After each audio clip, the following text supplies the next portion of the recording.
فَلَنَسْأَلَنَّ الَّذِينَ أُرْسِلَ إِلَيْهِمْ وَلَنَسْأَلَنَّ الْمُرْسَلِينَ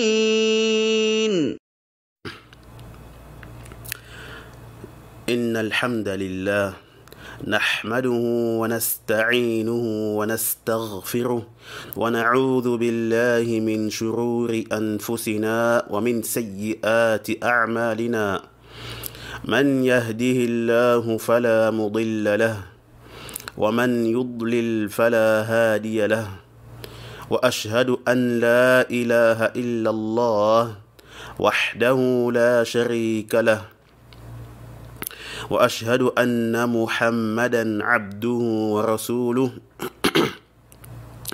أما بعد فإن خير الحديث كتاب الله وخير الهدى هدى محمد صلى الله عليه وسلم وشر الأمور محدثاتها وكل محدثة بدعة وكل بدعة ضلالة وكل ضلالة في النار.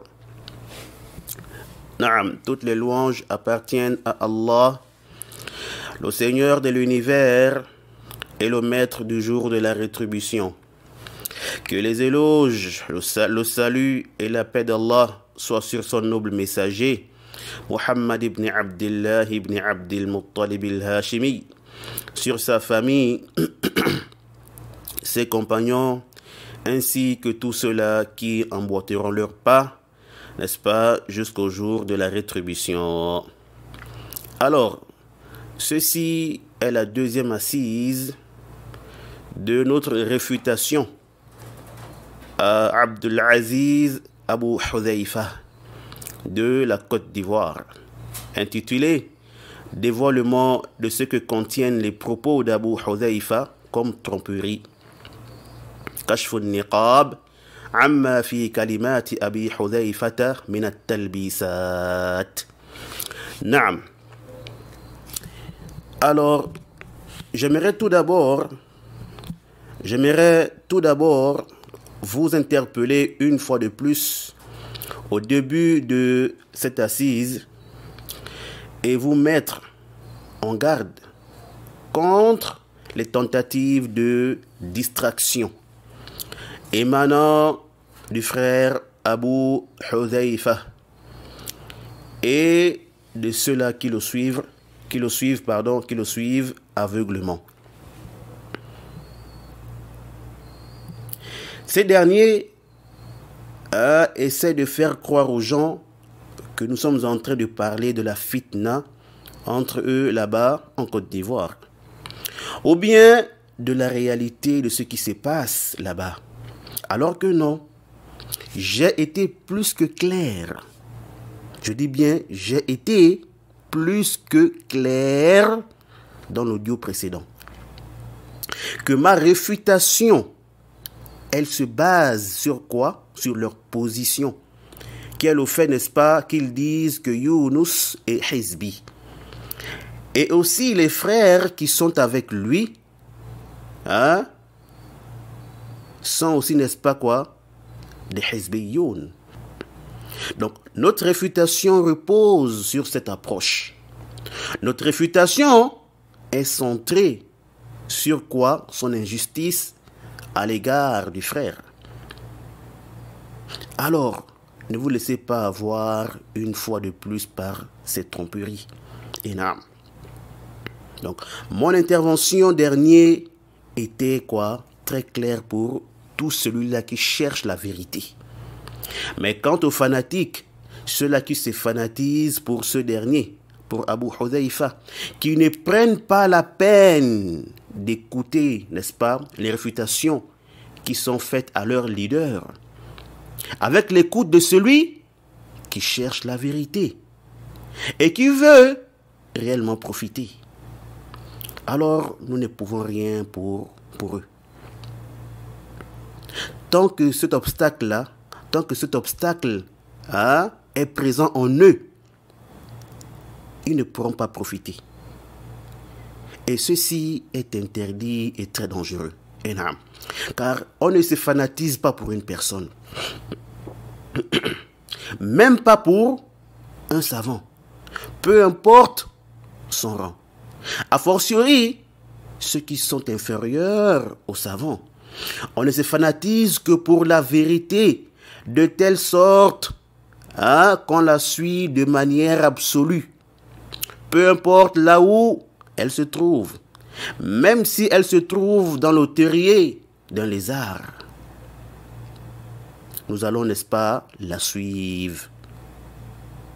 Nous allons la suivre. Peu importe là où se trouve la vérité, alors nous allons la suivre. Mais quant au fait de s'attacher à un individu, relier sa religion à ce dernier, et le suivre de manière absolue, dans le vrai comme dans le faux, qu'il soit oppresseur ou opprimé, ceci n'est pas la religion d'Allah Jalla wa Ala. Par contre, les savants de la sunna sont unanimes sur l'interdiction de ce genre de comportement. Naam. Et parmi les ruses d'Abu Hudhayfa, c'est que lorsqu'on l'a réfuté, non seulement il essaie, n'est-ce pas, de déplacer le débat, mais qu'est-ce qu'il fait? Il veut encore embrouiller ses suiveurs. En faisant quoi? En leur faisant croire que c'est sa position qui est conforme à la salafiyya. Et donc le réfuter, c'est quoi? C'est réfuter la salafiyya. Ou la position des salafis. Comme dans son écrit, suite à mon premier audio, là où il dit quoi? Il dit, nous avons vu et écouté l'audio de la sortie hasardeuse du frère Abou Anissa le Gabonais contre la position des salafis et l'un de leurs prédicateurs en Côte d'Ivoire au détriment de certaines personnes qu'il ne connaît même pas. Et j'avais déjà, n'est-ce pas, fait quoi? Un écrit sur cela. D'accord? Même s'il y a des points que je n'ai pas touchés. Et peut-être que ces points seront, Inch'Allah, mentionnés au moment venu, Inch'Allah ta'ala. Voyez-vous donc une fois de plus cette tromperie claire dans ses propos. Donc, c'est ta position qui est conforme au principe de la salafiyya. Ya Abdelaziz, c'est ta position qui est conforme au principe de la salafiyya. Si c'est le cas, alors démontre-nous cela. Comme nous t'avons démontré que tu es en erreur dans ton boycott. Ton boycott des conférences des frères Oura.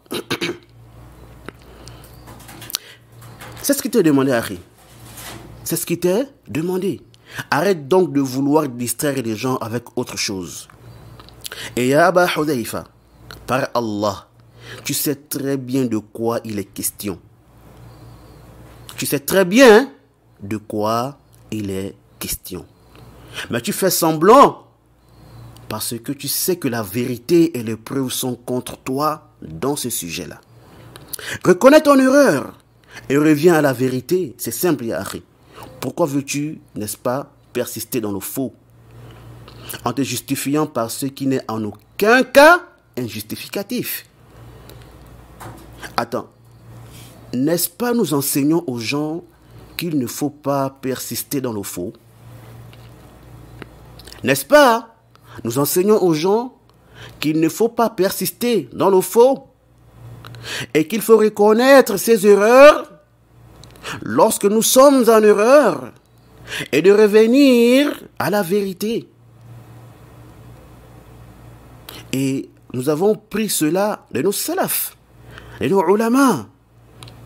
Mais est-ce que cela ne concerne qu'une catégorie de personnes et qu'une autre catégorie, n'est-ce pas, n'en est pas concernée? Ya akhi, comme tu le sais, personne n'est infaillible, si ce n'est le messager d'Allah, sallallahu alayhi wa sallam. Oh, si ce n'est les messagers d'Allah. Et ça, tu le sais très bien, Yahri. Et tu l'enseignes à tes élèves, à tes suiveurs. Mais est-ce que c'est juste une théorie sans pratique lorsque cela arrive? Est-ce que ce n'est qu'une simple théorie sans pratique lorsque cela arrive? Lorsque tu te trouves dans la même situation? Ou bien ça ne concerne que les autres? Et quand c'est toi, au lieu de mettre en pratique tes enseignements, non. Tu préfères chercher quoi? Des portes de sortie. Tu préfères faire quoi? Chercher, n'est-ce pas, à contourner le sujet. À essayer de détourner le sujet de son véritable contexte.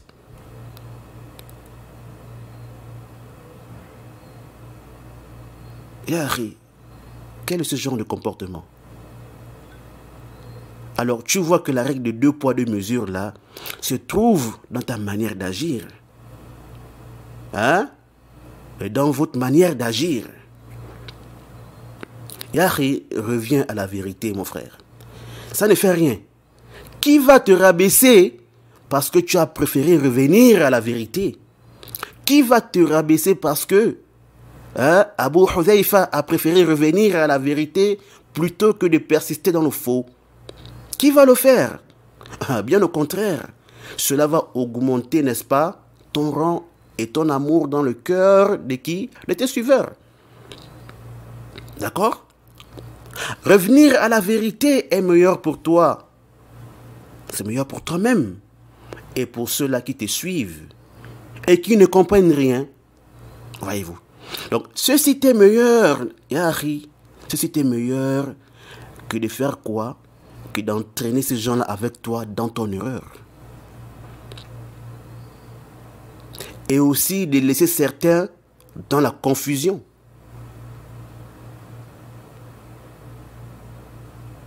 Yahri, ne te laisse pas tromper par tes supporters, par tes alliés, par tes compagnons, par tes camarades qui te soutiennent dans le faux.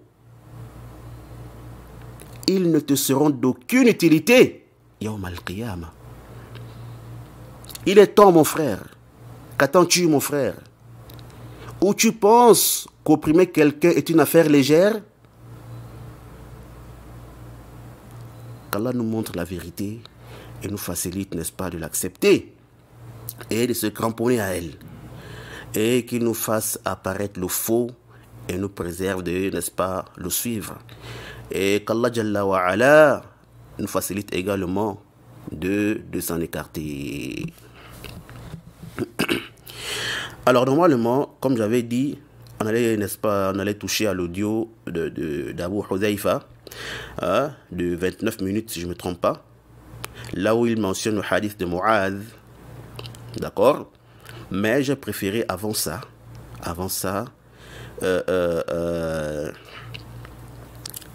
lire d'abord, ou apporter d'abord ici une très belle parole de l'imam du Cheikh al-Islam Ibn Taymiyyah rahimahullah ta'ala dans le Majmou' al-Fatawa, qui vraiment cadre avec la situation d'Abu Hudhayfa et de ceux-là qui le suivent dans le faux. Et de ceux-là qui le suivent dans le faux. Et vraiment, j'aimerais qu'ils écoutent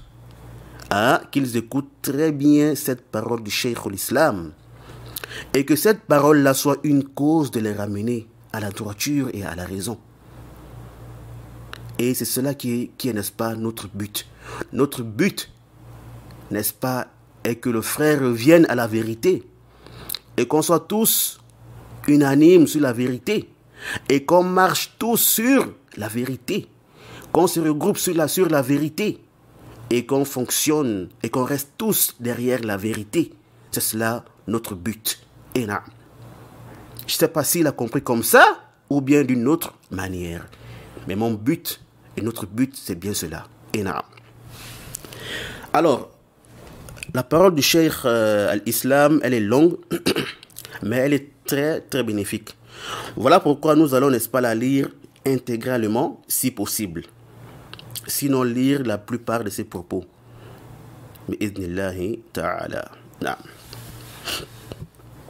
Alors, le Cheikh al-Islam, rahimahullah ta'ala, il nous dit dans Majmou' al-Fatawa, le tome 28, de la page 14 à la page 20. Donc, on va lire sa parole par séquence et apporter, n'est-ce pas, ce qu'il y a à apporter ou ce qu'il y a à clarifier, n'est-ce pas, s'il en faut. Taïb.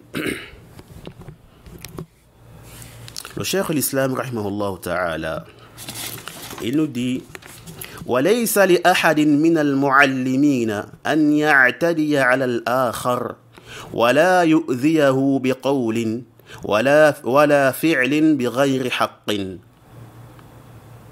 ولا يؤذيه بقول ولا فعل بغير حق فإن الله تعالى يقول والذين يؤذون المؤمنين والمؤمنات بغير ما اكتسبوا فقد احتملوا بهتانا وإثما مبينا.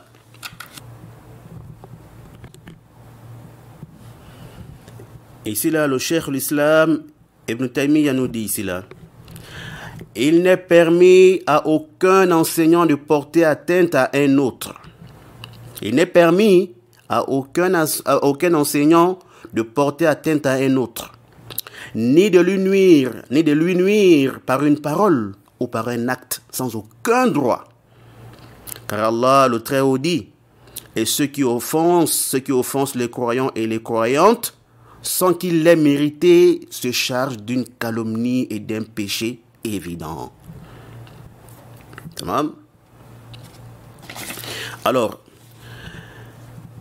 il dit وَلَيْسَ لِأَحَدٍ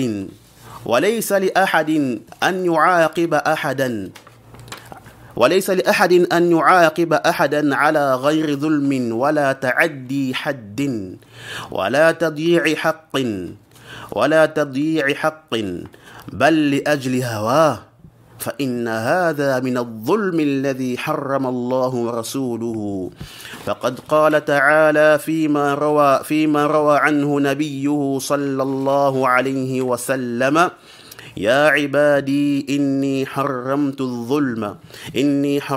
الظلم على نفسي وجعلته بينكم محرما فلا تظالموا. نعم.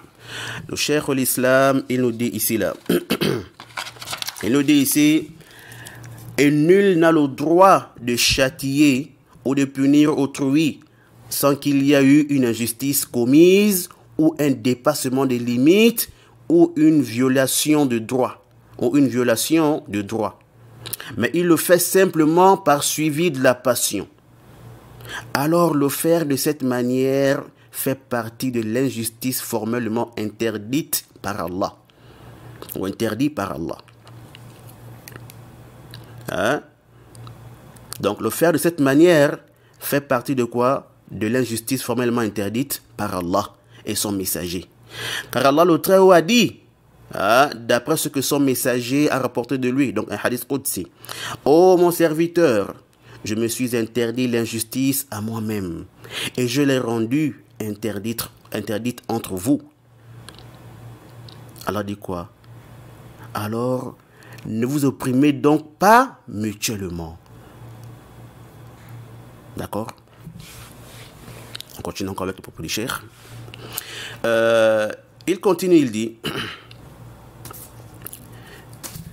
وإذا جنى شخص فلا يجوز أن يعاقب بغير العقوبة الشرعية وليس لأحد من المتعلمين والأستاذين أن يعاقبه بما يشاء وليس لأحد أن يعاونه ولا يوافقه على ذلك مثل أن يأمر بهجر شخص فيهجره بغير ذنب شرعي أو يقول أقعدته أو أهدرته أو نحو ذلك فإن هذا من جنس ما يفعله القساوسة والرهبان مع النصارى والحزابون أو الحزابون مع اليهود ومن جنس ما يفعله أئمة الضلالة والغواية مع أتباعهم وقد قال الصديق الذي هو خليفة رسول الله صلى الله عليه وسلم في أمته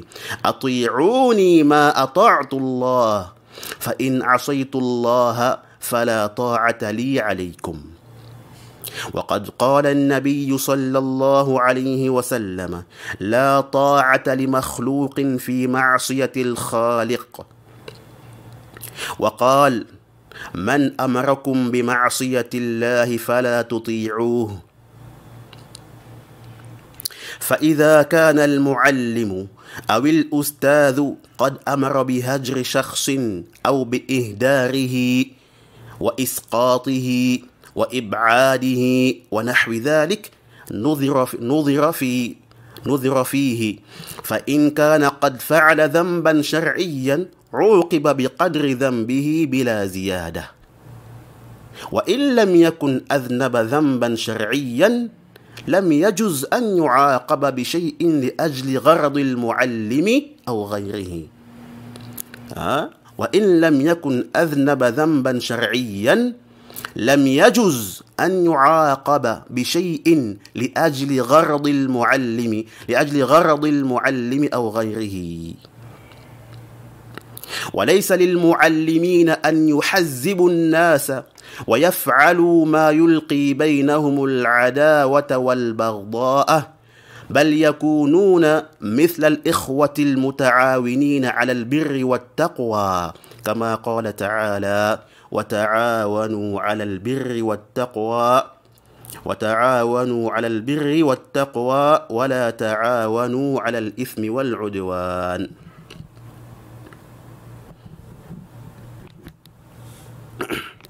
Alors, le cheikh l'islam, il dit ici, et lorsque quelqu'un commet une faute, il n'est pas permis de le punir par une punition autre que celle qui est légiférée. Et lorsque quelqu'un commet une faute, il n'est pas permis de le punir par une punition autre que celle qui est légiférée. Il dit, et il n'appartient à aucun étudiant, ni à aucun enseignant de le punir comme il le veut, selon son bon vouloir. Et il n'est permis aussi à aucune personne de l'aider, de le soutenir dans cela. Il n'est permis aussi à aucune personne de l'aider, de le soutenir dans cela, ni de l'approuver. Le cheikh l'islam, il dit ici, il dit par exemple, il dit quoi? Par exemple, s'il leur donne de boycotter quelqu'un,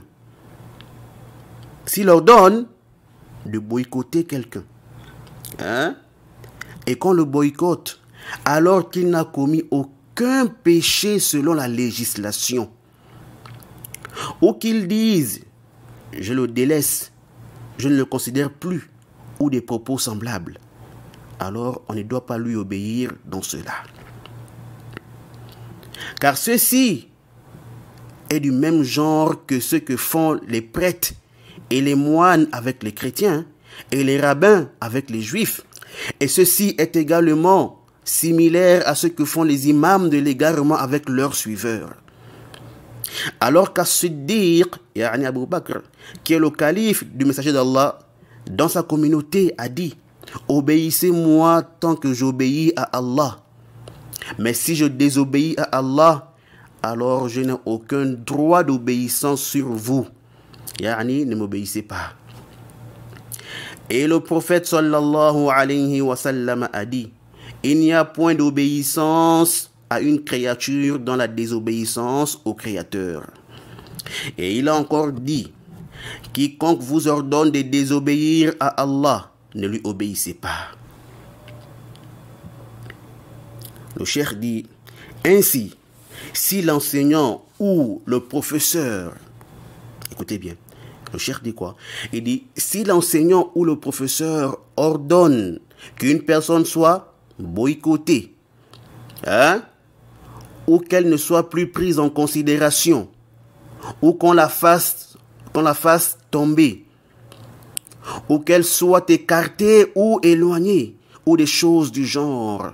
Le cheikh dit, alors on doit d'abord faire quoi? Bien examiner, bien observer la situation. Il dit, si réellement la personne a commis une faute du point de vue de la législation, elle est alors punie, sanctionnée à la mesure de sa faute sans excès. Mais si elle n'a pas commis une faute, selon quoi? La législation, alors il n'est en aucun cas permis de lui infliger une quelconque punition. À cause de quoi? À cause de l'intérêt personnel de l'enseignant ou d'une autre, ou d'autres. Il dit quoi? Le cheikh dit quoi? Donc, s'il dit, si la personne, si elle n'a commis aucune faute, aucune mukhalafa, aucun péché, selon la législation, alors le cheikh dit quoi? Il n'est en aucun cas permis de lui infliger une quelconque punition. À cause de quoi? Ou à cause de qui? À cause de l'intérêt personnel de l'enseignant ou d'autres que lui. Naam. Le cheikh continue en disant, il dit, et il ne convient pas aux enseignants de diviser les gens en plusieurs parties, en plusieurs groupes, ni de faire ce qui s'aimera entre eux l'inimitié et la haine. Donc, il ne convient pas aux enseignants de répartir les gens en plusieurs groupes, de les diviser en plusieurs parties, ni de faire ce qui s'aimera entre eux, l'inimitié et la haine. Ils doivent plutôt être comme des frères, s'entraidant dans le bien et la piété, comme l'a dit Allah, le Très-Haut. Entraidez-vous dans le bien et la piété, et ne vous entraînez pas dans le péché et la transgression. On va d'abord s'arrêter ici avec les propos du Cheikh al-Islam Ibn Taymiyyah rahimahullah ta'ala. Alors, ce que le Cheikh a dit ici s'applique sur le cas d'Abu Hudhayfa, oui ou non? Lorsqu'on retourne à ces faits, lorsqu'on retourne aux faits d'Abu Hudhayfa, on y trouve la réponse. Abu Hudhayfa n'a-t-il pas causé du tort au frère Oura? Naam, il a causé du tort au frère, dans ses propos, dans sa manière de faire. En incitant ses suiveurs de ne pas aller assister aux conférences du frère, en trompant les gens avec des textes qu'il mentionne dans ses audios qui ne sont même pas cohérents avec le contexte. En essayant de montrer par là que le frère est en erreur et qu'il n'est pas en conformité avec les principes de la salafiyya. Alors, n'a-t-il pas nui à son frère en faisant cela? En appliquant une sentence législative sur le frère injustement, sans aucun droit, sans aucune preuve réelle, mais plutôt à cause de quoi? De son intérêt personnel.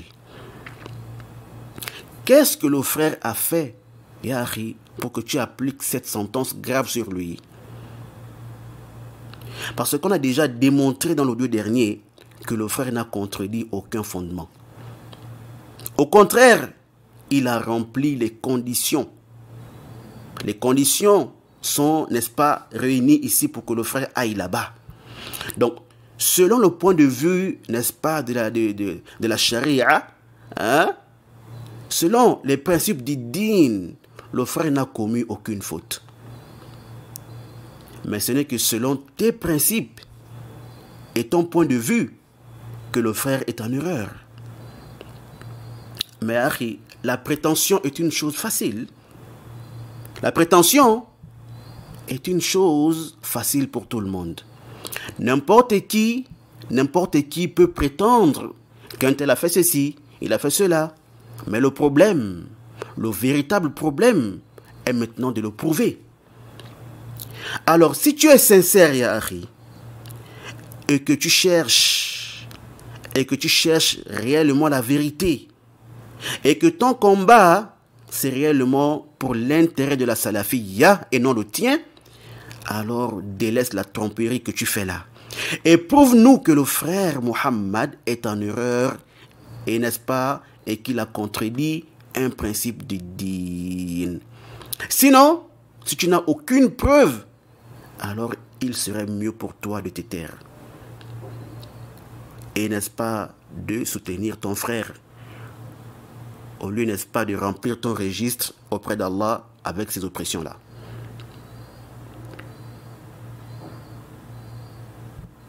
Le Cheikh l'Islam nous parle aussi d'une situation vraiment qui s'applique sur les fanatiques et les défenseurs aveugles de ces derniers. Et naam, on doit soutenir son frère. Naam, on doit soutenir son frère. On doit aimer son enseignant, celui qui t'a enseigné comment adorer Allah. N'est-ce pas? On doit l'aimer, on doit le soutenir. Mais cela ne veut pas dire qu'on doit, n'est-ce pas, maintenant fermer les yeux et nous mettre à le suivre dans tout et pour tout.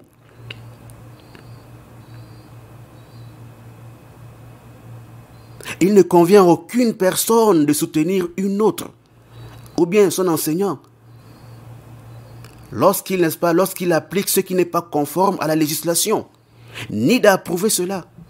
Cette manière de faire, elle n'est pas juste. C'est une mauvaise méthode.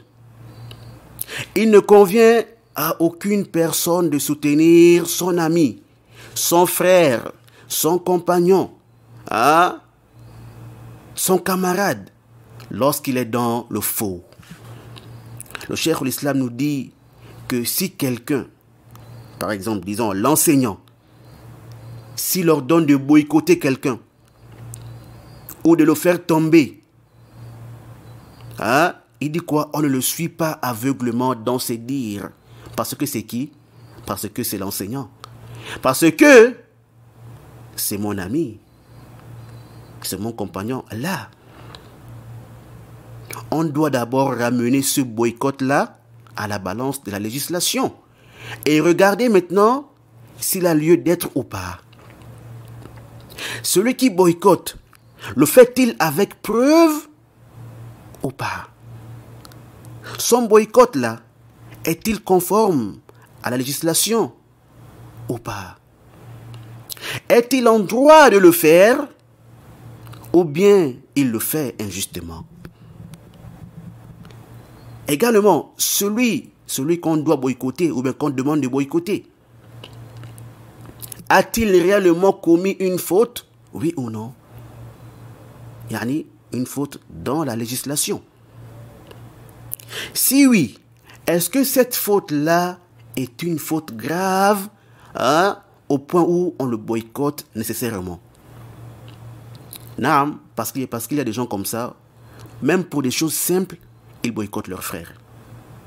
Alors que l'affaire n'a même pas atteint ce degré-là, voyez-vous.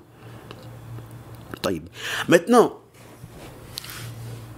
si en étudiant l'affaire, on se rend compte que celui, n'est-ce pas, que l'enseignant demande de boycotter n'a en réalité commis aucune faute du point de vue, n'est-ce pas, de la charia, on se rend compte que le frère n'a réellement pas commis de péché ou bien d'erreur.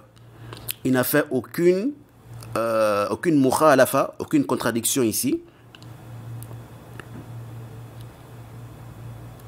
Au contraire même, on s'aperçoit, on se rend compte qu'il est en conformité totale avec le din, avec, n'est-ce pas, la charia.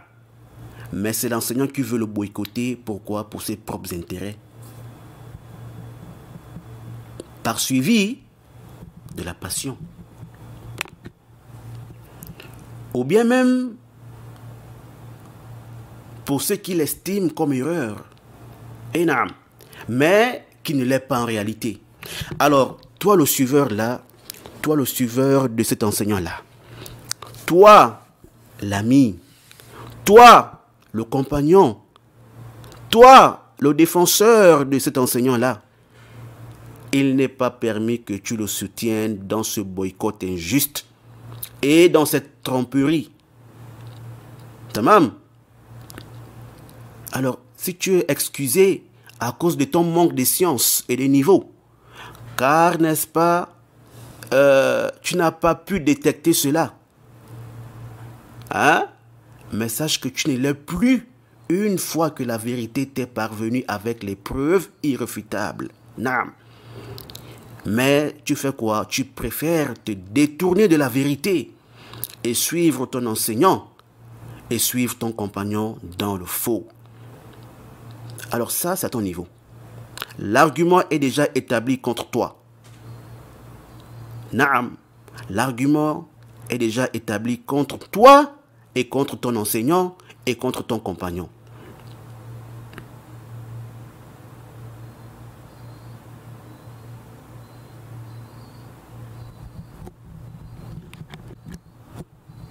Et le jour dernier, Yawm al-Qiyamah, vous n'allez vous en prendre qu'à vous-même. Le prophète sallallahu alayhi wa sallam ne t'avait-il pas mis en garde contre le fait d'obéir à une créature dans la désobéissance au Créateur? Les savants de la Sunna n'ont-ils pas clarifié ce sujet-là?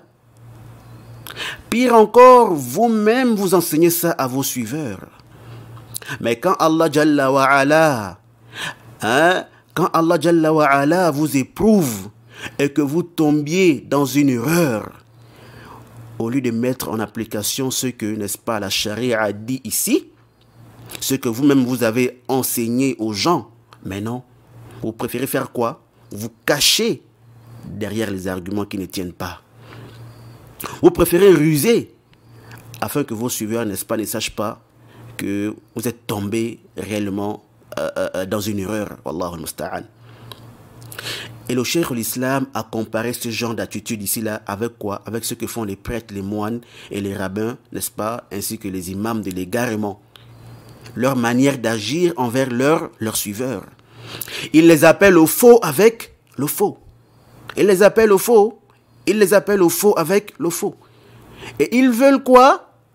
Ils veulent que leurs suiveurs les suivent dans ce faux-là. Wala hawla wala quwwata illa billah.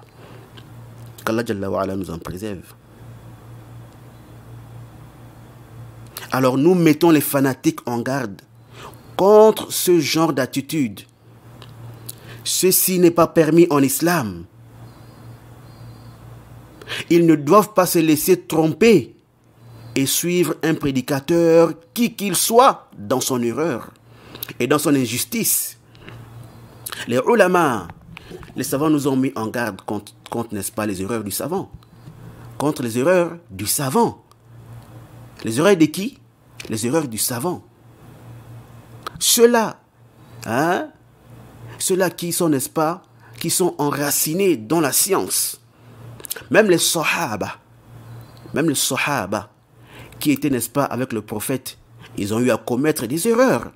Mais aucun alim, aucun savant de la sunna n'a dit que, bon, c'est un sahabi, il faut le suivre dans ça. Non.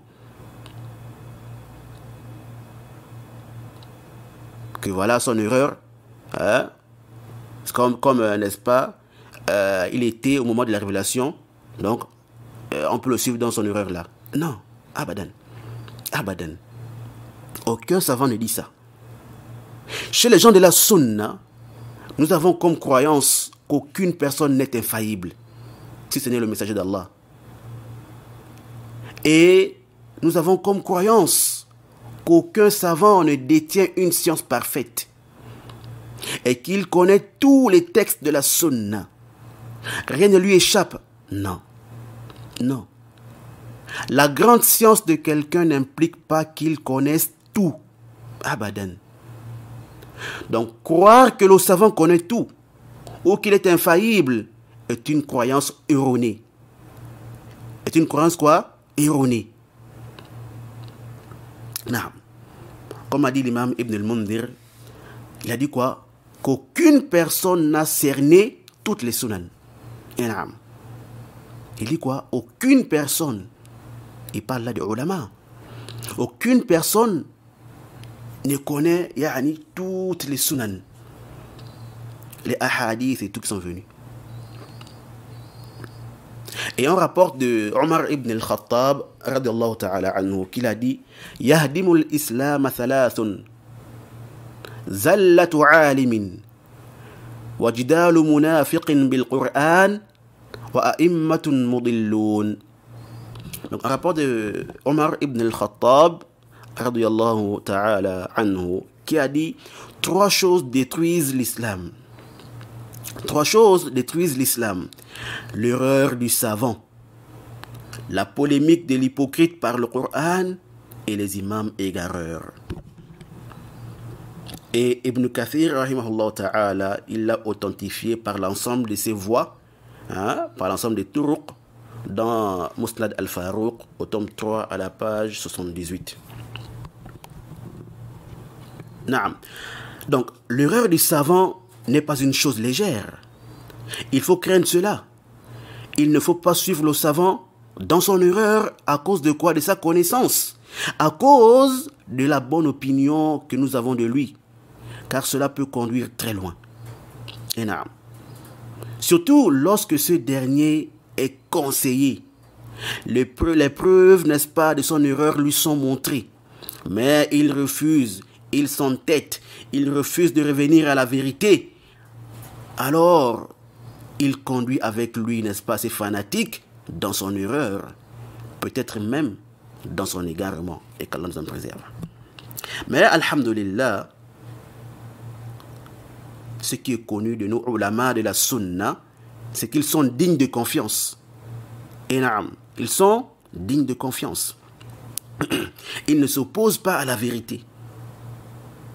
Si l'un d'eux venait, n'est-ce pas, à commettre une erreur, et qu'on la lui clarifie, il n'hésite pas à revenir à la vérité et à délaisser son erreur. Et même parfois, et même mettre en garde contre quoi? Cette erreur-là. Voilà pourquoi ces imams de la guidée là, lorsqu'ils tombent dans des erreurs, il y a quoi? Il y a une manière de se comporter envers eux. Et là, on peut réfuter, n'est-ce pas, leurs erreurs, mais préserver leur rang et ne point les blâmer, ni les dénigrer pour cela. Car ils sont connus pour accepter la vérité. Et non. Mais quant aux imams de l'égarement, la démarche n'est pas la même. Ceux-là, ils ne cherchent pas la vérité. Leur but est d'appeler les gens à se fanatiser pour eux et d'induire les gens en erreur. Non.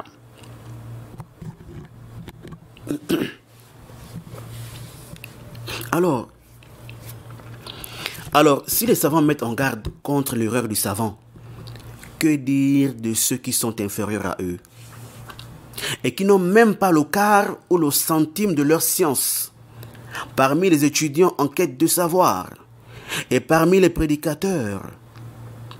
S'il est interdit de se fanatiser pour un savant, que dire alors du fait de se fanatiser pour un étudiant en sciences ou pour un prédicateur? Al-amru ashad. Ceci est plus grave.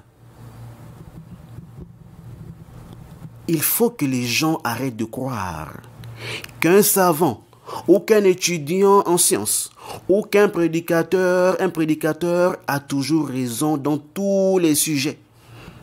Qu'il a forcément raison à tout prix. Qu'il ne peut pas se tromper et qu'on doit rester derrière lui et le soutenir coûte que coûte. Ça là, c'est du taqlid et du ta'assub. C'est quoi? Du suivi aveugle et, n'est-ce pas, du fanatisme profond. Qu'Allah nous en préserve. C'est-à-dire qu'aujourd'hui, il est plus facile pour nous, n'est-ce pas, de dire quoi? Que l'imam Malik s'est trompé. L'imam Shafi'i s'est trompé. L'imam Thawri. Az-Zuhri, Ishaq ibn Rahoya, Al-Layth ibn Sa'ad, et j'en passe. Il est plus facile pour nous de dire, n'est-ce pas, que ceux-là se sont trompés et de délaisser leurs erreurs. Cela nous est plus facile que de dire quoi? Que notre enseignant s'est trompé. Accepter son erreur, accepter la parole, n'est-ce pas, de ceux-là qui le refutent avec preuve et de s'éloigner, de cette erreur-là. Ne pas travailler avec cette erreur-là. Pourquoi? Parce que l'enseignant est devant nous. C'est ça. Parce que l'enseignant est devant nous. On vit avec lui, dans la même époque, dans le même pays, dans le même quartier. On se connaît. C'est mon parent, c'est mon ami, c'est mon compagnon. Alors que ceux-là, on ne les mentionne que dans les livres. Ils sont déjà passés. Voyez-vous. Donc l'impact n'est pas le même chez les gens. Allah al-Musta'an. Et vraiment, ceci est grave, ya ikhwa. Il faut faire très très très attention. Le mérite des salafs n'est en aucun cas comparable au mérite des savants contemporains. A fortiori, ceux-là qui sont même inférieurs aux étudiants, aux savants, tels que les étudiants et les prédicateurs et autres. Arju an yakuna wadiha. Alors, le cheikh l'islam, il poursuit ses propos, n'est-ce pas, en disant وَلَيْسَ لِأَحَدٍ مِّنْهُمْ أَنْ يَأْخُذَ عَلَى أَحَدٍ عَهْدًا بِمُوَافَقَتِهِ عَلَى كُلِّ مَا يُرِيدُهُ وَمُوَالَاةِ مَنْ يُوَالِيهِ وَمُعَادَاةِ مَنْ يُعَادِيهِ بَلْ مَنْ فَعَلَ هَذَا كان من جنس جنكيز خان وأمثاله الذين يجعلون من وافقهم صديقا مواليا ومن خالفهم عدوا باغيا بل عليهم وعلى أتباعهم عهد الله ورسوله بأن يطيعوا الله ورسوله ويفعلوا ما أمر الله به ورسوله ويحرم ما حرم الله ورسوله ويرعوا حقوق المعلمين كما أمر الله ورسوله فإن كان أستاذ أحد مظلوما نصره وإن كان ظالما لم يعاونه على الظلم بل يمنعه منه كما ثبت في الصحيح عن النبي صلى الله عليه وسلم أنه قال انصر أخاك ظالما أو مظلوما قيل يا رسول الله أنصره مظلوما فكيف أنصره ظالما قال تمنعه من الظلم فذلك نصرك إياه. نعم. Le cheikh l'islam rahimahullah ta'ala nous dit ici là, il dit nul parmi eux, parmi les enseignants, n'a le droit d'exiger d'un autre qu'il s'engage à être en accord avec lui dans tout ce qu'il veut et de prendre pour allié qui il prend pour allié et de prendre pour ennemi qui il prend pour ennemi ou de combattre quiconque il combat.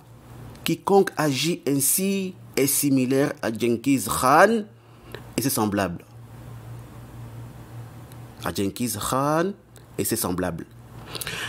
Ceux-là qui considèrent comme amis et alliés ceux qui sont en accord avec eux. Ceux-là qui considèrent comme amis et alliés ceux qui sont en accord avec eux. Ceux-là qui sont en conformité avec eux. Et considère celui qui les contredit comme ennemi et transgresseur.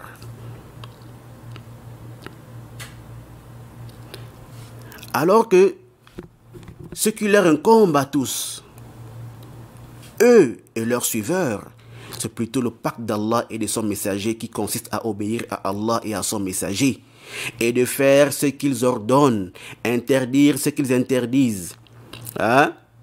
et de veiller sur le droit des enseignants, comme Allah et son messager l'ont recommandé. Ce qui leur incombe à tous, eux et leurs suiveurs, c'est plutôt le pacte d'Allah et de son messager qui consiste à obéir à Allah et à son messager et de faire ce qu'ils ordonnent, interdire ce qu'ils ont interdit et de veiller sur le droit des enseignants comme Allah et son messager l'ont recommandé. Par conséquent, si l'enseignant de quelqu'un est opprimé, il doit le soutenir. Mais s'il est injuste, alors il ne doit pas l'aider dans son injustice. Par contre, il doit, n'est-ce pas, l'en empêcher. Il dit, comme cela est rapporté du prophète sallam de manière authentique, soutiens ton frère, qu'il soit oppresseur ou opprimé. On dit alors, ô messager d'Allah, je le soutiens s'il est opprimé. Mais comment le soutenir s'il est oppresseur? Il répondit, en l'empêchant de commettre l'injustice, c'est cela, le soutenir. Alors, ici, là, le cheikh de l'islam nous fait comprendre quoi? Il nous fait comprendre qu'il n'est permis à aucun enseignant de faire un pacte d'allégeance avec qui? Avec ses suiveurs, dans lequel, n'est-ce pas, il devrait le suivre aveuglement. De telle sorte, n'est-ce pas, qu'ils doivent s'allier à ceux-là que lui, il estime ou bien qu'il prend comme alliés. Et de prendre aussi, ennemis ceux-là que lui, il considère ou qu'il prend comme ennemis. Voyez-vous. Bon, ça en réalité, ce sont les gens des sectes qui ont pour habitude de le faire. Il y a ce genre de pactes-là, tels que Al-Ikhwan al-Muslimun, d'accord? Et aussi les Ansar Din, les gens de cet égaré, la Haïdara, du Mali. Allah les ramène à la vérité et à la guider. Naam. Et autres qu'eux aussi. Ils font quoi? Ils font des pactes de ce genre-là. Donc, leurs suiveurs doivent forcément rester derrière eux, dans tous les cas, dans le vrai comme dans le faux. D'accord? Mais sachez aussi que certaines personnes, elles peuvent se comporter comme ça. Et naam. Excusez-moi. Donc je disais, on peut trouver des gens, certaines personnes qui peuvent se comporter comme ça, même si elles ne disent pas clairement de prendre un pacte avec eux, ses suiveurs, ou bien de leur dire clairement comme ça que non, suivez-moi dans tout. Mais leur manière d'agir montre, n'est-ce pas, qu'ils veulent quoi? Que les gens les suivent aveuglement. Même dans le faux. Et non, même dans le faux. Voilà pourquoi elles font quoi? Elles essaient de toujours faire croire qu'elles sont sur la vérité. Et de faire croire aux gens que c'est leur position qui est, n'est-ce pas, qui est forcément la vérité. Et donc, quiconque réfute leur position a réfuté la vérité. Il s'est opposé à la vérité et aux gens du vrai. Ceci n'est pas permis. Ceci est interdit dans la religion d'Allah Jalla wa Ala.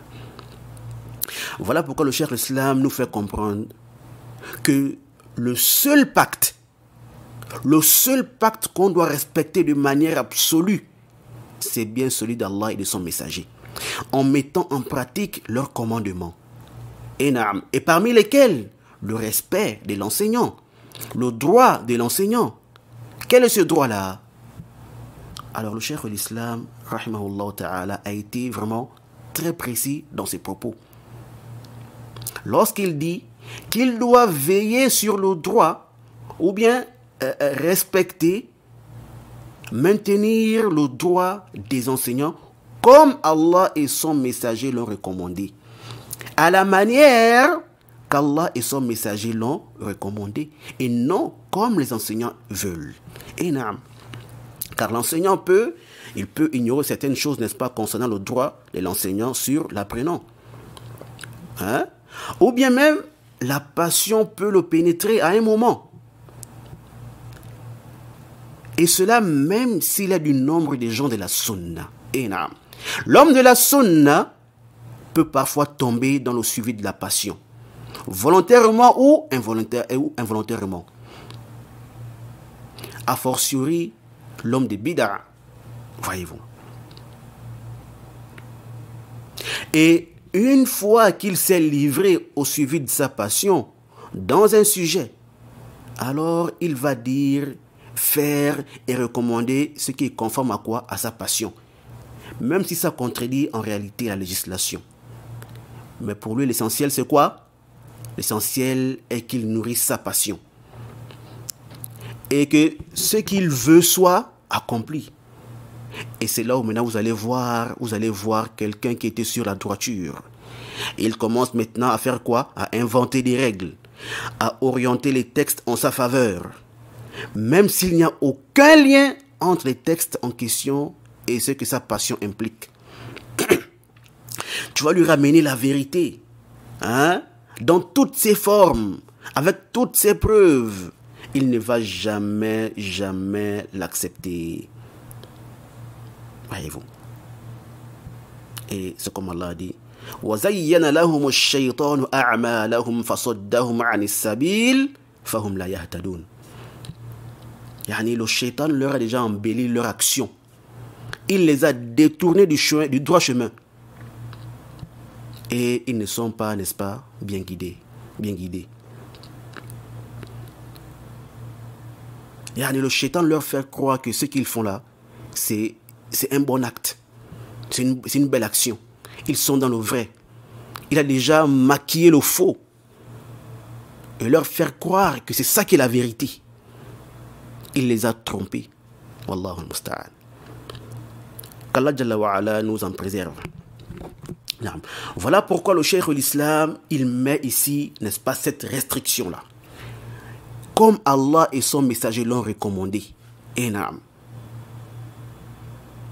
Et parmi lesquels, lorsque ton enseignant est opprimé, il faut faire quoi? Le soutenir et ne pas l'abandonner, ne pas le trahir, si réellement il est opprimé.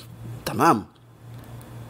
Et si ton enseignant est lui-même l'oppresseur, celui qui cause du tort aux gens, il faut également le soutenir et ne pas l'abandonner. Comment ça? N'est-ce pas? En l'empêchant de causer du tort aux autres, en l'exhortant, en le ramenant à la raison afin qu'il ne cause pas du tort à autrui. Voyez-vous? Donc, c'est de cette façon-là que tu dois le soutenir et non l'aider dans son injustice envers autrui, en le défendant ou bien en le voyant, n'est-ce pas, sur une mauvaise voie, en train de faire du tort aux gens, mais toi tu fais quoi? Tu préfères garder le silence, alors que tu connais la vérité.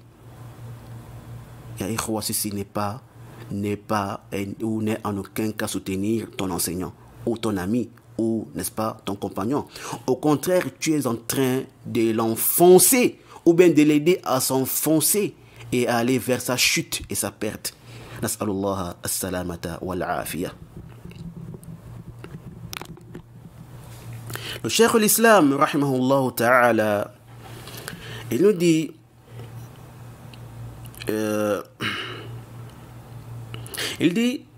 وإذا وقع بين معلم ومعلم أو تلميذ وتلميذ أو معلم وتلميذ خصومة ومشاجرة لم يجز لأحد أن يعين أحدهما حتى يعلم الحق فلا يعاونه بجهل ولا بهوى بل ينظر في الأمر فإذا تبين له الحق أعان المحق منهما على المبطل نعم أعان المحق منهما على المبطل سواء كان المحق من أصحابه أو أصحاب غيره وسواء كان المبطل من أصحابه أو أصحاب غيره فيكون المقصود عبادة الله وحده وطاعة رسوله واتباع الحق والقيام بالقسط قال الله تعالى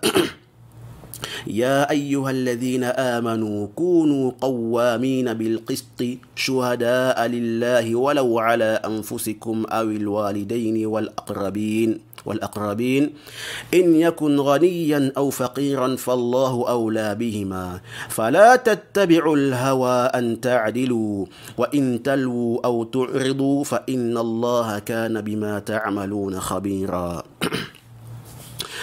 يقال لوى يلوي لسانه فيخبر بالكذب، والإعراض أن يكتم الحق، فإن الساكت عن الحق شيطان أخرس.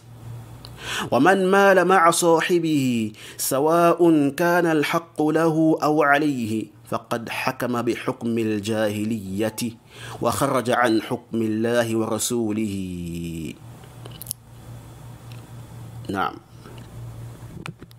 Le Cheikh l'Islam, rahimahullah ta'ala, il dit: et s'il survient un conflit ou un désaccord entre deux enseignants, ou bien deux élèves, ou entre un enseignant et un élève, il dit: il n'est pas permis à quiconque de soutenir l'un d'eux avant d'avoir connu la vérité. D'accord?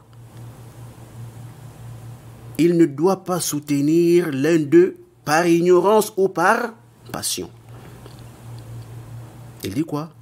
Il ne doit pas soutenir l'un d'eux par ignorance ou par passion. Mais il doit d'abord bien observer l'affaire. Et lorsque la vérité lui apparaît clairement, alors en ce moment, il doit soutenir, n'est-ce pas, celui qui a raison. Voyez-vous.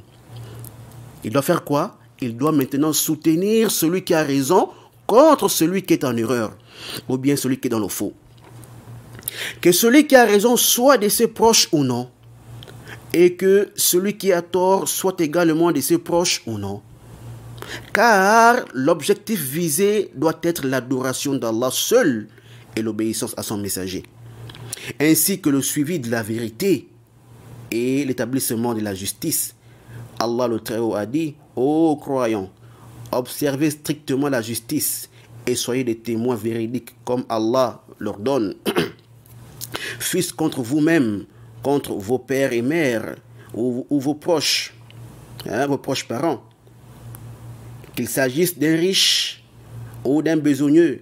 Allah a priorité sur eux deux. Ne suivez donc pas la passion. Allah dit quoi? Fala tattabi'ul hawa. Ne suivez donc pas la passion, afin de ne pas dévier de la justice. Si vous portez un faux témoignage, ou si vous, n'est-ce pas, si vous le refusez, sachez qu'Allah est parfaitement connaisseur de ce que vous faites.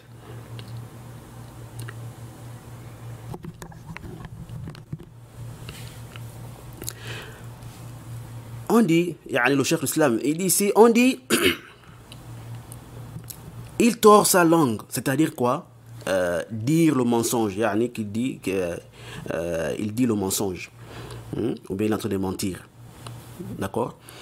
Et le fait de se détourner, c'est-à-dire dissimuler la vérité, car celui qui garde le silence face à la vérité est un diable muet.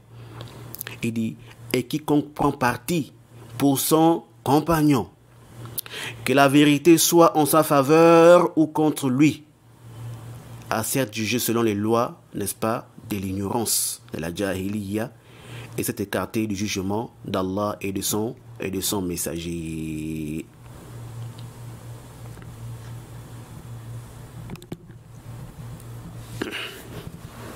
Naam. Le Cheikh l'Islam ici là nous enseigne la conduite à tenir lorsqu'il y a des conflits.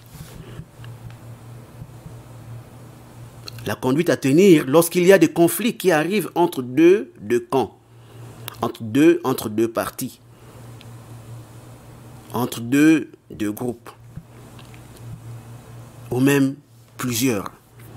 Il dit quoi?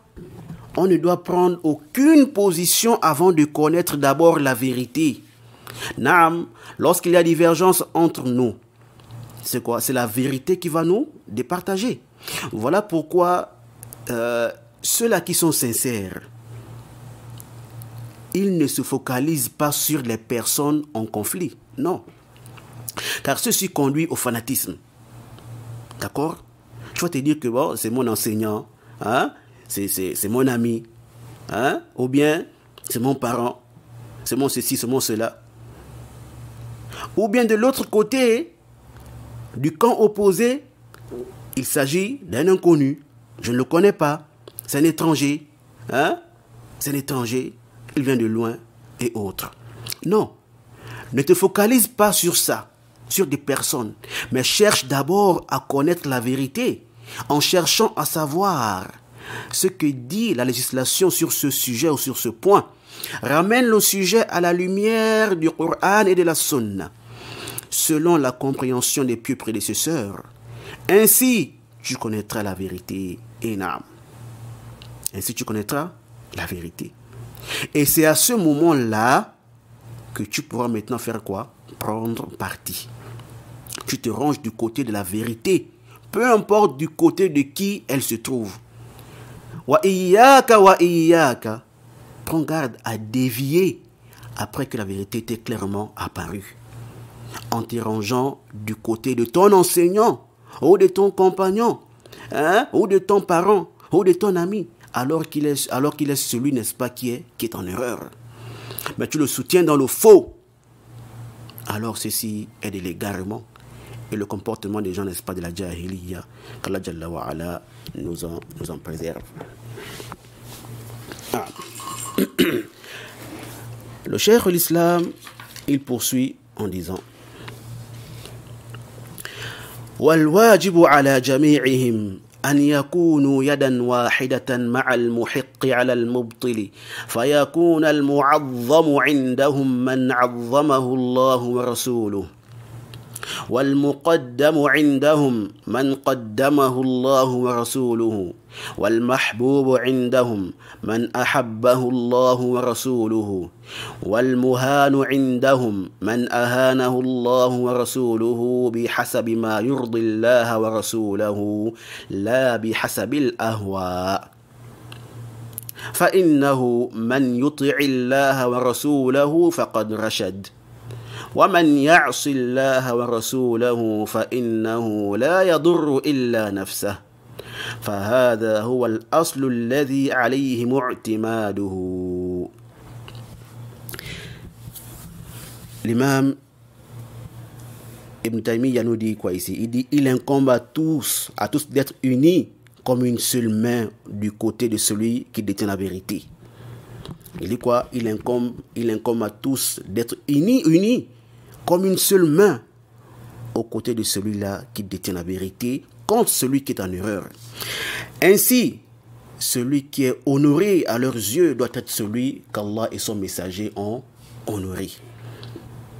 Celui qui est mis en avant chez eux doit être celui-là qu'Allah et son messager ont mis en avant. Celui qui est aimé pour eux doit être celui qu'Allah et son messager ont aimé. Et le méprisé doit être celui-là qu'Allah et son messager ont méprisé. Tout cela en fonction de ce qui satisfait Allah et son messager et non en fonction du suivi des passions. Il dit quoi? Car quiconque obéit à Allah et à son messager est certes sur la droiture, mais quant à celui-là qui désobéit à Allah et à son messager ne nuit qu'à lui-même. Il dit quoi? Ceci est le principe fondamental sur lequel ils doivent tous se baser. L'imam Ibn Taymiyyah, le cheikh l'islam Ibn Taymiyyah, nous fait comprendre ici là qu'on ne doit pas, n'est-ce pas, se diviser par le fait que certains préfèrent suivre leur passion et s'accrocher à ceux qui ont de la valeur à leurs yeux, même quand ils sont en erreur, même quand ils sont dans le faux, parce que c'est quoi? C'est leur bien-aimé. Hein? Il a une grande place à leurs yeux. Donc il faut être quoi? De son côté à tous les prix, même lorsqu'il est dans le faux. Alors c'est ça là qui cause la division. Voici la cause de la division. Voyez-vous. Vouloir soutenir quelqu'un dans le faux, c'est l'aider à s'enorgueillir et à persister dans le faux et à refuser d'accepter la vérité. Alors que si on faisait comme le cheikh a dit ici là, on s'unit tous derrière celui qui a raison, celui qui est sur la vérité, le soutenir sur la vérité et pour la vérité, alors ceci est une cause évitant la division. C'est une cause qui évite la division. Et celui-là qui est sur le faux, il n'aura d'autre choix que de revenir à la vérité, Inch'Allah. Car si personne ne le soutient ou ne le suit dans son erreur avérée, alors il va peut-être, n'est-ce pas, se sentir seul. Se sentir seul et abandonné. Alors, cela peut être une cause de son retour à la vérité. Voyez-vous. Bien sûr qu'il y a aussi certains, n'est-ce pas, certains obstinés. Quoi qu'il arrive, ils préfèrent rester sur leur position, même s'ils savent qu'ils sont en erreur. D'accord, si on est sur la vérité, on doit se cramponner à la vérité, quoi qu'il arrive, et peu importe le nombre de ceux-là qui nous contredit. Mais persister sur sa position, alors que tu sais très bien que tu es dans le faux. Tu sais très bien que tu es quoi? Tu es en erreur. Alors ceci est très dangereux, ya akhi. Ceci est quoi? Est très dangereux. Et on craint même qu'Allah Jalla wa Ala scelle ton cœur et que tu te noies dans ton égarement et dans ta perdition. Qu'Allah Jalla wa Ala nous en préserve. Comme le cheikh nous dit ici là, il s'agit de quoi? Il s'agit de l'adoration. Il faut d'abord te rappeler avant tout qu'il est question d'adoration. C'est ce qui va t'aider à accepter la vérité et à t'éloigner de la passion. Car l'adoration, il faut la faire comme Allah et son messager ont recommandé, et non comme nous voulons. Là, il faut d'abord mettre en avant, n'est-ce pas, l'agrément d'Allah avant tout, et non vouloir faire plaisir à son enseignant ou à son compagnon en le soutenant dans le faux. Alors que ce dernier ne pourra rien pour lui-même d'abord le jour dernier, a fortiori pour toi-même, pour toi. Il ne peut rien pour lui-même, Yawm al-Qiyamah, ni pour toi. L'amour, la solidarité, l'union doivent être basées sur la vérité, sur l'obéissance à Allah Jalla wa Ala et à son messager, et non sur la désobéissance. Le cheikh l'islam, rahimahullah ta'ala, il continue, il dit وإذا كان الرجل قد علمه أستاذ عرف قدر إحسانه إليه وشكره ولا يشد وسطه لا لمعلمه ولا لغير معلمه فإن شد الوسط لشخص معين فإن شد الوسط لشخص معين وانتسابه إليه كما ذكر في السؤال من بدع الجاهلية ومن جنس التحالف الذي كان المشركون يفعلونه. نعم. L'imam Ibn Taymiyyah, rahimahullah ta'ala, il nous dit quoi ici? Il nous dit, si quelqu'un a reçu les enseignements d'une personne, yani celui qui l'a enseigné, d'accord? Il dit, il doit reconnaître la valeur de son bienfait à son égard. Il le remercie, d'accord? Il dit, cependant, il ne doit pas ceindre ses reins pour son enseignant ni pour un autre. Car ceindre ses reins ou sa taille pour un individu spécifique et s'affilier à lui, comme dans la question posée, il dit ceci relève de la pratique hérétique de la jahiliya. Et cela est similaire au pacte d'alliance, au pacte d'alliance que les polythéistes faisaient. Non. Ici d'abord, ce qui veut dire le fait de ceindre sa taille ou bien de ceindre ses reins, pour quelqu'un, c'est quoi? C'est-à-dire le fait de se soumettre à quelqu'un, le suivre aveuglement dans tout, hein? Faire l'aveu et le désaveu sur sa personne, hein? Ça tourne autour de lui, se fanatiser pour lui, exagérer sur lui, yani être vraiment prêt pour lui, quoi, et être avec lui dans tout, le soutenir aveuglement, hein? Et tout ça, et tout ce qui va dans le même sens. D'accord? Et donc le cheikh ici, il nous fait comprendre quelque chose de très très important. Et malheureusement, beaucoup de gens sont tombés dans ce genre de pièges et dans ce genre d'obstacles entre eux et la vérité. Et c'est le fait que quelqu'un refuse d'accepter la vérité. Pourquoi? Parce qu'elle est contraire à ce que son enseignant lui a enseigné. Et ou bien parce que elle est contraire à la position de son enseignant.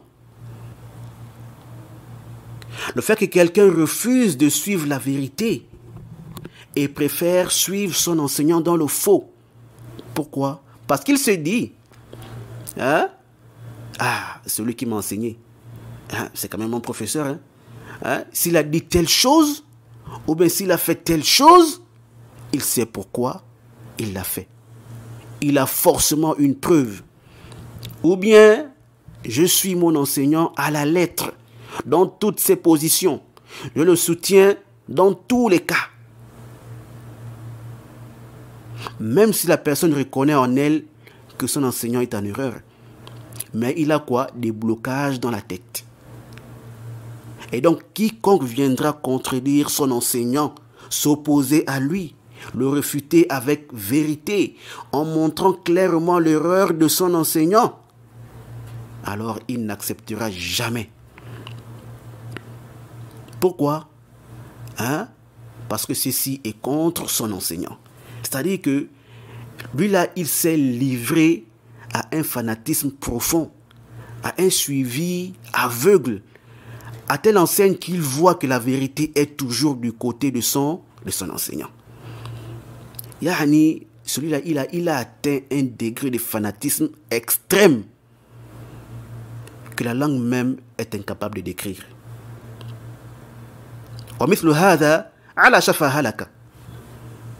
Ce genre de personne-là est proche de la perdition et de la chute. Si Allah Jalla wa Ala ne lui fasse pas miséricorde. Nas'alullah as-salamata wal afiya. Donc, le fait que quelqu'un t'ait enseigné ne veut en aucun cas dire qu'il faut te fanatiser pour lui. Non. Comme si la vérité était toujours attachée à lui. La vérité ne tourne qu'autour de lui. Naam, celui qui t'a enseigné, n'est-ce pas, ne fût-ce que la Fatiha, comment lire et écrire l'arabe, ou le tawhid, la sunna authentique, et j'en passe. Là, à chaque cas, qu'il a un grand mérite sur toi. Tu lui dois du respect. Tu dois renoncer, n'est-ce pas, tu dois faire quoi? Tu dois, comment dit le cheikh, reconnaître ce bienfait-là. Naam. Tu dois reconnaître ce bienfait-là. D'accord? Et tu dois aussi remercier ton cheikh, ou bien ton professeur, ou ton enseignant. Hein? Tu dois remercier Allah pour cela, et aussi remercier qui? L'enseignant. D'accord? C'est un grand bienfait. Ça, on ne refuse pas ça. D'accord?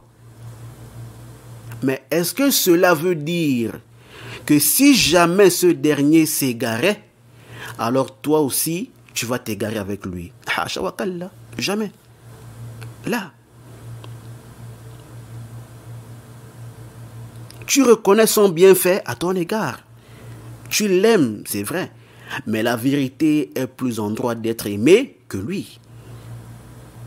On doit, n'est-ce pas, se fanatiser pour la vérité et non pour ton professeur ou son professeur. On doit, n'est-ce pas, le soutenir, n'est-ce pas, sur la vérité. On doit soutenir, n'est-ce pas, son enseignant dans la vérité. On doit soutenir la vérité. D'accord? et non soutenir le faux. Yani, tu dois te dire quoi? Que certes, il m'a enseigné beaucoup de choses. Jazahullahu khayran. Qu'Allah lui accorde sa pleine récompense. D'accord? Mais sur ce point-là, je ne peux pas le suivre dans ça. Naam. Sur ce point-là, ou dans ce sujet-là, concernant ce point-là, je ne peux pas le suivre dans ça. Et naam, c'est ça la salafiyya. Et c'est ainsi qu'agissent, n'est-ce pas, les salafis. Voyez-vous, on ne se fanatise que pour la preuve. Que pourquoi? Pour la vérité. Naam, le salafi ne se fanatise que pour la preuve et non pour un individu. Pour aucune personne, qui qu'il soit, même pas un savant, a fortiori un étudiant en quête du savoir ou un prédicateur.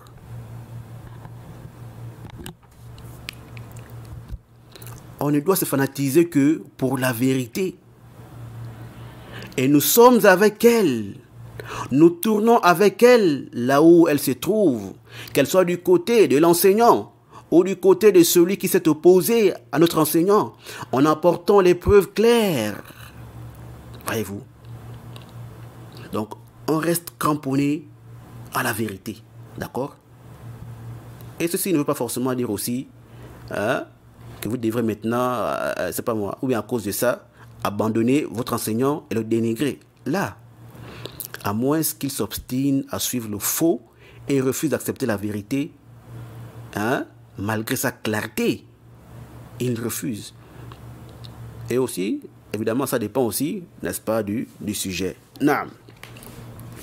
Alors, Allah Jalla wa Ala nous dit dans la sourate 9, verset 31, ittakhadhu ahbarahum wa ruhbanahum arbaban min dunillah. Selon une traduction approximative, Allah Jalla wa Ala dit, parlant des juifs et des chrétiens, il dit, ils ont pris leurs rabbins et leurs moines comme seigneurs en dehors d'Allah Jalla wa Ala. En dehors d'Allah. Alors l'imam al-Tabari, rahimahullah, a dit dans son tafsir, ahbaruhum wa humul ulama. Il dit leurs rabbins, c'est-à-dire leurs savants. Yani les savants des juifs. Ensuite il dit quoi? Il dit wa nasara ruhbanuhum wa hum ashabu as-sawami'i wa ahlu al-ijtihadi fi dinihim minhum. Wa ahlu al-ijtihadi fi dinihim minhum. At-Tabari dit quoi? Il dit et les chrétiens leurs moines, ce sont les gens des ermitages. Et c'est parmi eux ceux qui ont atteint le niveau d'ijtihad. Yani ceux qui ont atteint un grand niveau de science chez eux. Et qui sont capables, n'est-ce pas, de donner des sentences religieuses. Yani leur ulama. Naam. Alors, Allah Jalla wa Ala dit quoi ici? Il dit, ils les ont pris comme seigneurs en dehors d'Allah. Tayyib. Est-ce qu'ils ont adoré ces gens-là? Est-ce qu'ils ont adoré leurs savants-là? Non. Mais pourquoi Allah ici dit qu'ils ont pris leurs savants, leurs rabbins et leurs moines comme, n'est-ce pas, comme seigneurs en dehors d'Allah?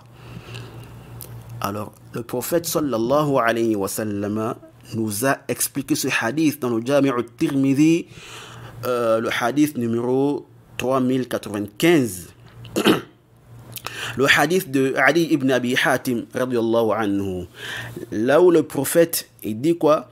Ama innahum lam yakunu ya'budunahum walakinnahum kanu idha ahallu lahum shay'an istahallu wa idha harramu alayhim shay'an harramu.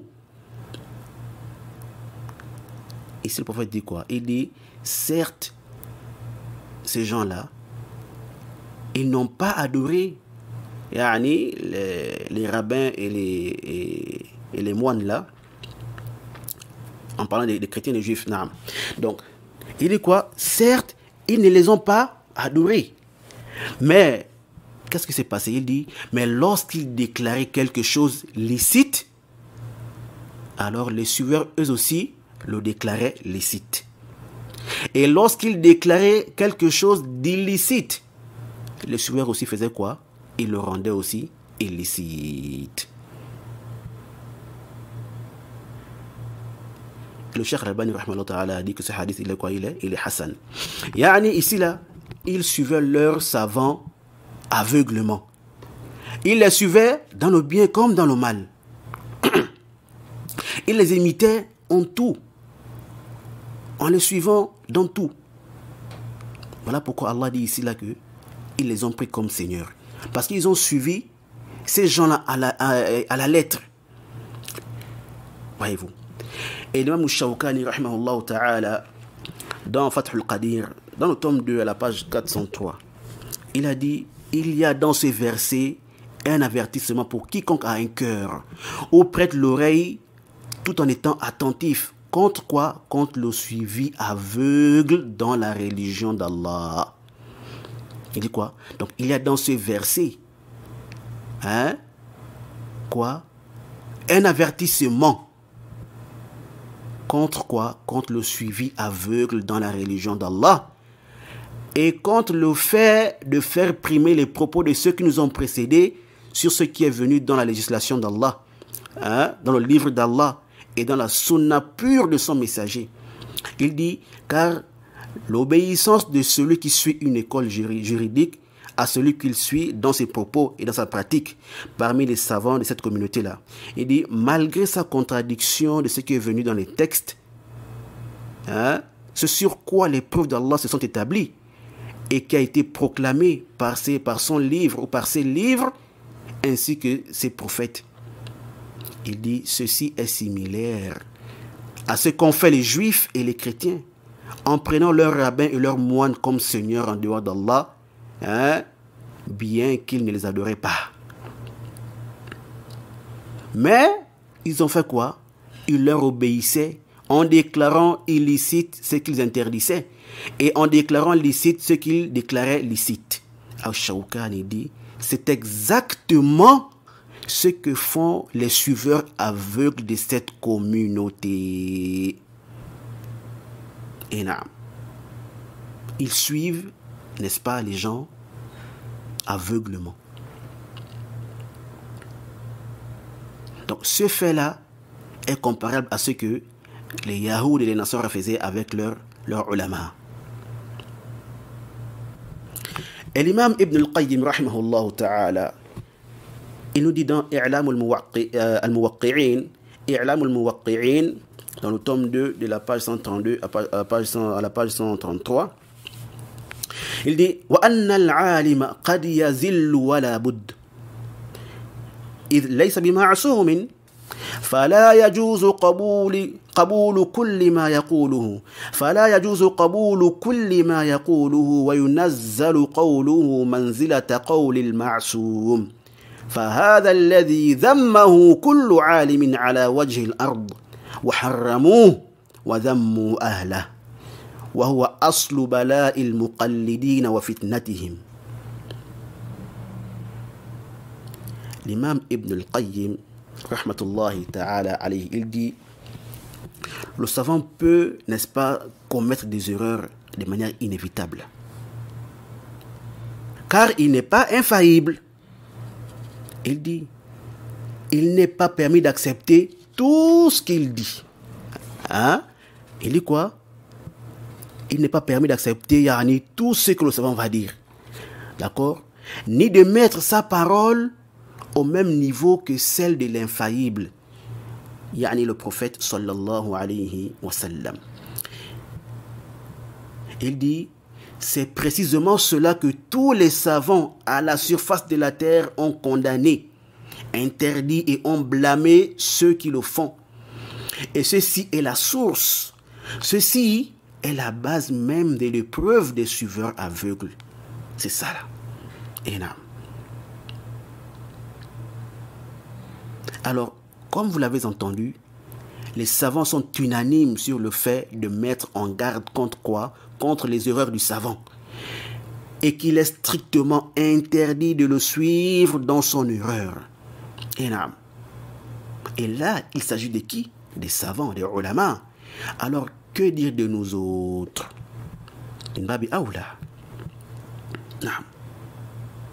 Il n'est permis à aucun étudiant en quête de savoir ou à aucun prédicateur d'appeler les gens à le suivre dans son erreur, après qu'ils aient connu son erreur. Ils doivent, n'est-ce pas, plutôt le contredire dans cela. D'abord, lui-même, il doit plutôt revenir à la vérité s'il cherche réellement la vérité. Et il n'est aussi permis à aucun suiveur de suivre son enseignant aveuglement dans tout. Il ne doit pas accepter tout de lui, sauf si réellement c'est prouvé que c'est bel et bien la vérité. Mais dès lors qu'il est prouvé que ton enseignant est en erreur, qu'il s'est trompé, alors tu ne dois pas lui obéir dans cette désobéissance. Énorme. Tu es excusé avant que la vérité ne te parvienne. Mais une fois que tu as su la vérité, alors tu n'as plus d'excuses. Allahumma, sauf certains suiveurs parmi les gens de la masse qui ne comprennent rien. Énorme. Qui ne comprennent rien. Ils ne connaissent pas ou ils ne distinguent pas le vrai du faux. Ceux-là, comme les ulama ont expliqué, ils sont excusés. Non. Alors, malheureusement, on ne pourra pas terminer les propos du cheikh de l'islam, mais je pense que ce qui a été lu et aussi ce qu'on a porté comme texte ou paroles et paroles des ulama aussi, en dehors du cheikh de l'islam, suffit. Ces textes-là suffisent largement à celui-là qui cherche la vérité et celui-là, n'est-ce pas, qui veut suivre la vérité. Donc cela suffit à une personne, n'est-ce pas, qui veut être sur la vérité, vraiment de revenir sur la vérité ou bien de suivre la vérité et de délaisser le faux. D'accord? Et celui-là qui veut qu'il retourne au propos du cheikh de l'islam à la source mentionnée là-bas. Non. Alors, ceci est un conseil pour Abu Hudhayfa et ceux-là qui se fanatisent pour lui. Vous êtes tous avertis. Et les textes sont nombreux dans ce sujet-là. Ya Abu Hudhayfa, ça ne sert à rien de persister dans le faux. Reviens à la vérité, mon frère. Ça ne sert à rien de vouloir détourner le sujet de son réel contexte et essayer de faire croire aux autres, ou aux gens, n'est-ce pas, autre chose. Ceci n'est pas le comportement de quelqu'un qui dit être salafi ou bien qui s'affilie à la salafiyya. Les usul de la salafiyya sont clairs. Les ulama ont déjà tout expliqué. Nous ne pouvons rien apporter de nouveau, mon frère. On se sert, n'est-ce pas, des paroles des ulama, des savants, pour comprendre cette religion. Quelle est l'explication que nous pouvons apporter qu'ils n'ont pas connue, ou bien que certains parmi eux n'ont pas connue? Si d'autres ont ignoré, d'autres l'ont connue. D'accord? Quelle est la règle que nous pouvons ajouter aujourd'hui dans cette religion, dans ce din? N'est-ce pas là ouvrir une porte à l'innovation? Celui qui veut, alors qu'est-ce qu'il fait? Il change les règles comme il veut. Il les met en sa faveur quand il veut. La religion n'appartient pas à quelqu'un. Ce n'est pas une propriété privée de quelqu'un. D'accord? Pour qu'il modifie ou bien qu'il apporte des modifications quand il veut. Et qu'il fasse ce qu'il veut là. Et attention, je ne suis pas en train ici de dire que tu es quoi? Innovateur. Non, loin de là, mon frère. Énorme, parce que vous, ou parce qu'avec vous là, c'est compliqué. Énorme, c'est compliqué. Même quand tout est clair, même quand on vous dit clairement que je ne dis pas ceci, mais plutôt ceci. vous allez toujours essayer de faire quoi? De vous cramponner à ce qu'on infirme là. Non. Alors, comme tu dis souvent, hein, restons concentrés. Naam. Reste concentré sur le but principal de mes réfutations. Barakallahu fiik. Naam. Donc, on va s'arrêter ici pour cette audio là. Et Inch'Allah, l'audio prochain, comme j'avais dit, voilà, on va directement prendre son audio là, bi'idhnillahi ta'ala. Naam. أسأل الله تعالى أن يفقهني وإياكم في دينه إنه ولي ذلك والقادر عليه وصلى الله وسلم على نبينا محمد وعلى آله وصحبه وسلم وسبحانك اللهم وبحمدك أشهد أن لا إله إلا أنت أستغفرك وأتوب إليك